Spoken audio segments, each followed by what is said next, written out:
Ladies and gentlemen, seekers of truth and lovers of the soul, let us journey beyond the veil of appearances. In this age of fleeting affection and shallow connection, we ask a question as old as love itself: why do people fall in love with us? The answer is not found in mere charm nor in the symmetry of our faces. No, love, true love, emerges from the soul's hidden corridors. In the words of Carl Jung, the meeting of two personalities is like the contact of two chemical substances. If there is any reaction, both are transformed. And so I tell you today, people fall in love with you for only 2 reasons. Not 20, not 10. 2. And these reasons reveal more about the soul than you could ever imagine. Let me guide you through the 5 keynotes that unfold these 2 truths. They see the light you don't see in yourself. Not because they are deceived, but because they are awake to something in you that you've yet to recognize. So often, we walk through life unaware of our own beauty. Not the beauty of appearance, but the deeper beauty of presence, of soul, of essence. We become so entangled in our insecurities, our perceived flaws, our past mistakes, that we forget the quiet radiance we carry within.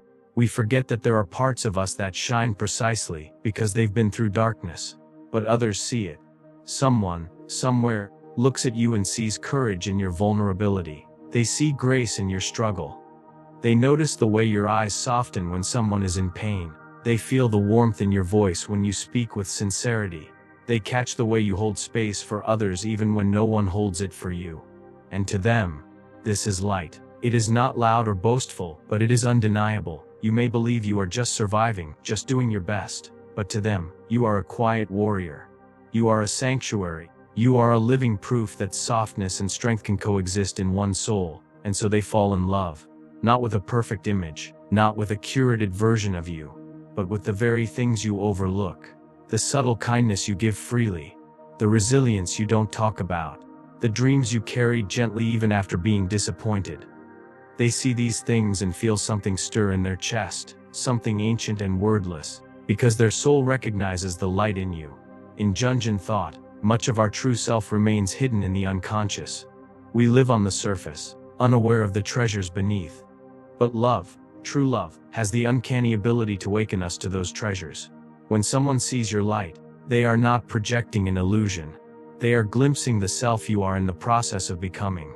They are seeing your potential, your wholeness, your unfolding.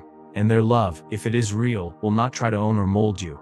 It will simply hold up a mirror and say, "Look, this is who you are." And maybe, just maybe, through their eyes you begin to see it too. There are parts of ourselves we bury, dreams we abandon, emotions we suppress, roles we're told not to play. From childhood onward, we are taught which parts of ourselves are acceptable and which are not. And so, piece by piece we hide away our wholeness. The playful child, the fearless creator, the tender heart, the wild spirit, the gentle powerful feminine. They all go underground, into the unconscious. But these forgotten parts don't disappear. They live within us, waiting. And when we meet someone who embodies what we have lost, our soul responds. Without fully understanding why, we feel drawn, captivated, awaken. In Jungian terms, this is projection. The anima and animus at work. The anima, the inner feminine in men, and the animus, the inner masculine in women, contain traits we have not developed or have denied. When we fall in love, we often fall not just for the person, but for the part of ourselves they activate. You may remind them of a version themselves they were once close to before life told them to toughen up, to be logical, to hide their feelings, to be less soft, less wild, less open.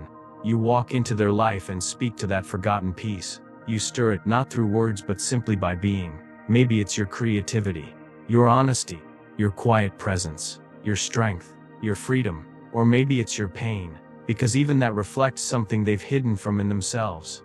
In you, they see the poetry they stopped writing, the music they stopped dancing to, the emotion they stopped expressing, the curiosity they suppressed to be responsible. You become a mirror, not of who they are now, but who they once were, or still are, underneath.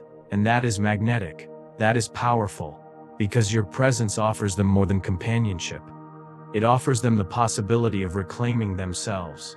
They fall in love because you are not just a person to them. You are a reminder.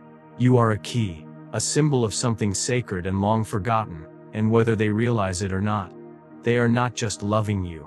They are trying to love the part of themselves that you represent. In that way, love becomes a path back to the soul. You awaken their unconscious longing for wholeness. You become a living invitation to integrate what they've left behind, to step back into their fullness, to remember. And in the deepest sense, they don't fall in love with what is external. They fall in love with what is eternal, with the echo of themselves that your being reflects. And that is why love, at its core, is never just about the other. It is about the self. It is about coming home. It is not just a feeling, not just chemistry, not just attraction. It is something far more mysterious, something ancient that stirs in us when two souls come close enough to awaken each other's hidden depths. When we fall in love, we are not simply choosing someone with our conscious minds. We are responding to a silent force beneath the surface, a deep resonance between our unconscious selves. Carl Jung taught that the unconscious is not just a place of repressed memories or personal shadows. It is the source of our archetypes, our symbols, our forgotten truths. It holds everything we are and everything we could become. And so, love often arrives not as a logical choice but as a sudden, inexplicable pull, a feeling that says, there is something here for me. I don't know what, but I feel it. This is because the unconscious has recognized something familiar, something necessary, something it needs for growth, healing, or completion. That recognition is not always peaceful. Sometimes it is chaotic, overwhelming, even terrifying, because the unconscious is not tame. It does not abide by social rules or conscious expectations. It seeks wholeness, not comfort. In this way, falling in love can be the most transformative experience of all. When someone steps into our lives and lights up the depths of our psyche, we are forced to confront ourselves. We project onto them our desires, our fears, our unfinished stories. They become a screen onto which our inner world is cast. This is why love can feel so intense, so consuming. Because it is not just about them. It is about what they awaken within us. You may fall in love with someone because they seem to complete you, because they bring you joy or calm or inspiration. But underneath that feeling is the unconscious truth. You are drawn to them because your soul sees something it needs to evolve. Maybe they represent your shadow, the parts you've disowned. Maybe they embody your potential, the qualities you are ready to develop. Either way, their presence becomes a mirror to the parts of yourself that are yearning to be known. And in this recognition, you begin to change. You grow. You hurt. You heal. That is the true power of love. Not that it gives you another person, but that it returns you to yourself. It opens doors within you that you could never have opened alone. That is why some love stories are short but life-altering. Because time does not measure the impact of soul recognition. A brief encounter can awaken you more than a decade of routine ever could. When the unconscious is touched, truly touched, it leaves a mark. And that mark is transformation. So love is not blind. Love sees deeply, more deeply than the conscious mind ever could. Love sees what is buried. Love sees what is possible. Love sees the self, not the persona you wear, but the truth of who you are becoming. To be loved in this way is not always easy. It demands honesty, vulnerability, surrender. But it is sacred. Because in the recognition of the unconscious, in the silent agreement between two souls to walk into the unknown together, we become more than individuals. We become mirrors, teachers, catalysts for each other's awakening. And that, far beyond romance or fantasy, is what love truly is. Not because it is perfect, but because it is rare. In a world saturated with performance, with filters, with carefully curated versions of life, to encounter someone who is unapologetically themselves is a breath of fresh air. It disarms, it draws people in, it awakens something deep and human in the observer, the longing to be real, to be known, to be seen without pretense. Authenticity is not about revealing everything. It is not rawness without wisdom. It is the quiet confidence of someone who has faced their inner world and chosen not to hide. It is the strength to say, this is who I am. These are my scars, my dreams, my contradictions. I am a work in progress, but I am not wearing a mask. Carl Jung often spoke of the persona, the social mask we wear to navigate the expectations of the world. Everyone has one, and rightly so. It serves a function. But when we become trapped in the persona, when we identify too deeply with it, we lose touch with the true self. The self with a capital S that lives behind it. People may admire your image, your presentation, your achievements, but they fall in love with your essence. And essence cannot be faked. It can't be manufactured. It emerges when who you are on the inside aligns with how you live on the outside. That is authenticity. There is a certain radiance in those who are rooted in themselves. They don't have to seek approval, because they've already accepted who they are. They don't try to impress, because they've made peace with their imperfections. They are honest, not because it's trendy, but because truth feels lighter to carry than lies. And this integrity, this deep coherence, creates a magnetic field around them. It is felt, not spoken. When you live authentically, you give others permission to do the same. Your presence says, "You don't have to pretend with me. You don't have to be better than you are. Just be real." And that is one of the most attractive things a person can offering. A space where others feel safe to take off their own masks. You don't have to be loud to be noticed. You don't have to be perfect to be loved. You don't have to compete to be worthy. You simply have to be true. But authenticity is not born from comfort. It is forged in the fires of self-inquiry. It comes from shadow work. From facing the parts of yourself you've tried to hide. It comes from shedding the layers you put on to survive. It comes from choosing truth even when it costs you popularity or ease. And yet, what you gain in exchange is priceless inner freedom, deeper relationships, and a love that is not based on illusion. Because when someone falls in love with your authenticity, they are not falling in love with an idea. They are falling in love with you, the real you.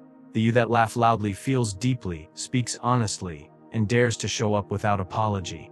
That kind of love endures, because it is not based on the temporary. It is not attached to who were yesterday or who you might be tomorrow.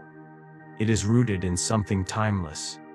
Your presence, your truth, your soul. So let others chase the spotlight. Let them polish their masks. You instead become grounded, become real, become you. Because authenticity doesn't chase love, it attracts it.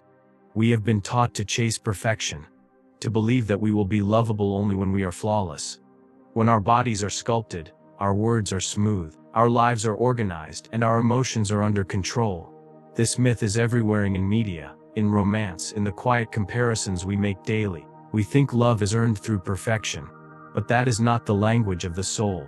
The soul does not seek someone without cracks. It seeks someone whose cracks it recognizes. Someone whose brokenness speaks a familiar dialect. Someone whose presence makes the soul feel less alone, less divided. The soul longs for union. Not completion by another, but resonance with another.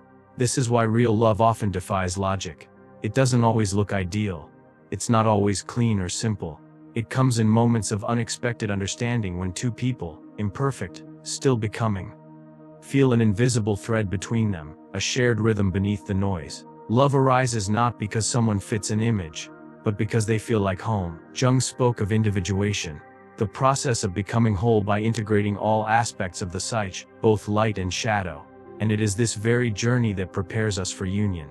Not a union that completes us, as if we are half of a puzzle, but one that reflects and supports our wholeness. Two individuated souls do not fuse into one. They walk side by side in mutual respect, in deep recognition, in sacred companionship.